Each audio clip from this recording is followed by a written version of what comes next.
سلطان صلاح الدین ایوبی کے جاسوسی کا نظام پوری دنیا کی جنگی تاریخ میں ایک مثال ہے۔ سلطان صلاح الدین ایوبی نے فرمایا تھا، اگر آپ دشمن کا ایک جاسوس پکڑ کے مار دو تو سمجھو آپ نے دشمن کے 1000 جنگجو مار دیے۔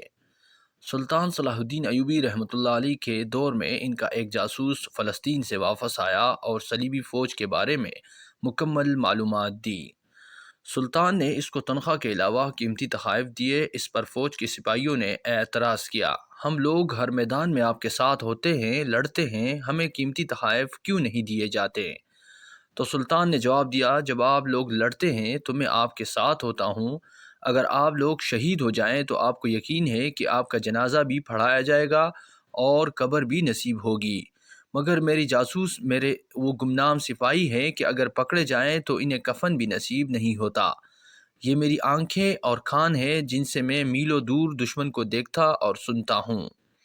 اگر یہ چاہیں تو اپنے ایمان کا سودا کر کے میرے لیے شخص کا باعث بن سکتے ہیں، مگر وطن سے دور دشمن کے اندر رہ کر یہ لوگ اپنا ایمان نہیں بیچتے، اور محمد صلی اللہ علیہ وسلم کے دین کے لیے اپنی جان ہر وقت ہتھیلی پہ رکھتے ہیں، اس لیے یہ تم سے زیادہ انعام کے مستحق ہیں۔